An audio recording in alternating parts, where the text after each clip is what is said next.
Alright, Fall Guys, I know you're getting a lot of dope suggestions for outfits right now, but why don't you go ahead and feast your corneas on this hot shit? Bam, bam, bam, and bam, okay? My buddy Draw Till Death made these, and I know they've already made you moist, so if you want to talk licensing rights, my contact info is on the screen right now. And speaking of, this is Fall Guys Ultimate Knockout, a big bouncy bean stravaganza, real word, look it up, developed by Mediatonic, who also made the game where you fuck birds. Now, there have always been games out there that have tried to take two seemingly unconnected game genres and slap them together to make something different. Super Hot combined FPSs and puzzle games and it worked, Brutal Legend combined RTSs and action games and it worked, Left Alive combined mech combat and stealth and it worked, oh jeez! And now it seems Fall Guys is stepping up to the plate, a game that describes itself as a massively multiplayer party game that kinda plays like a battle royale, so of course the question is, does it work?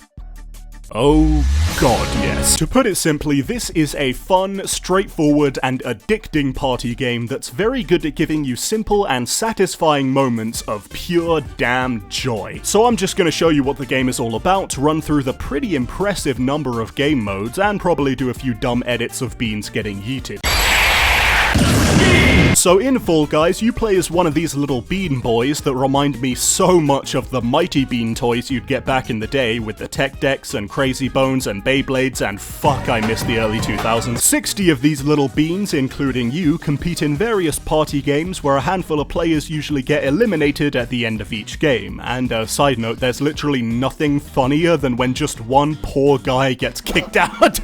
Look at that stupid asshole. This keeps going until 60 is trimmed to like 10, and on the 5th or 6th round, the last game is played where only one can be the winner and receive the almighty W. And overall, this system works really well. The games usually do a good job of finding this balance of skill, luck, and raw fucking comedy that makes them very entertaining. The mechanics are actually really simple. All you can do is run, jump, grab, and dive, but what's really impressive is how much variety they manage to get out of these few abilities. I mean, there are 24 games in total, most of which are completely unique. Like, that's pretty damn good for a game that costs about as much as a gram of cherry kush, and let's not talk about how I know that, okay? You usually start with an obstacle course of some kind, where you gotta make your way past spinning poles, or raising gates, or big bouncy balls, which is funny, because it's like testicles, thank you so much, I'll take that. And these are actually some of my favorites, as they seem to reward skill and individual effort the most, and often provide some of the best moments in the whole game. Like in DoorDash, where you confidently sprint into what you think will be an open door, and quickly get a harsh and brutal reminder that life is a bitch, or in the Whirligig, where everyone always tries to take the shortcut at the end even though it never works, or at the beginning where literally everybody gets strike! It's funny little moments like that that really make this game delightful, and plenty of these mini-games are fucking full of them. Some of my personal favourites are Slime Climb, another obstacle course that can be genuinely pretty challenging, especially on this bit that literally always gets me no matter what I do. Stop it! Fruit Shoot, where you have to avoid falling fruit like bananas, so I guess you could say it's pretty appealing.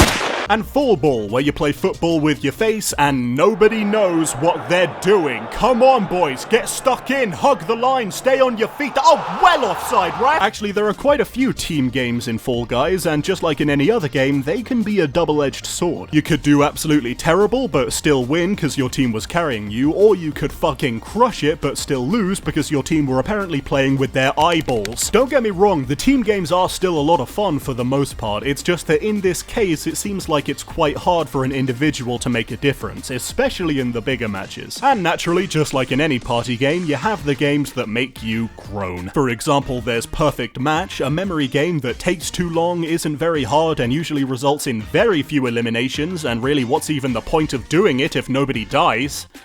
Don't take that out of context, please. And of course, there's the bane of my existence, the fucking tail-catching one, that has 3 separate versions, doesn't work that well, and I know that thing doesn't have any hooks or clips on it, so I think we all know how that's staying attached. Honestly, this one just kind of annoys me. The grabbing doesn't always work, most of the time my tail would get stolen by my own teammate, and it always ends the same way, with you hanging onto your tail for a good chunk of the game before it gets snatched right at the last second. Oh, come on! Come on! look at that! Look at that! He was nowhere near me, Fall Guys! What are you trying to do to me? Yeah, sorry to be grumpy. Really though, most of these minigames are a lot of fun, and, well, I know this is a weird thing for a reviewer to say, but I feel like a party game having some games that no one likes is kind of fine. I mean, even the best party games ever made have ones that make people roll their eyes, and in a way, I think it makes randomly getting the games you love kind of feel even better. And yes, I know the game has had quite a few technical problems due to its popularity that I haven't mentioned, like getting disconnected from games and loading screens and crashing both on PC and PS4, and the mouse being on the screen until you bring up the menu and songs playing at the same time. Oh yeah, that's fucked up. But these problems are getting better and better every day, and you can hardly blame the developers for not expecting this game to be more popular than face masks right now. Look, at the end of the day, Fall Guys is just a delightful party game with way more good than bad that hammers home the simple truth that falling over is always funny.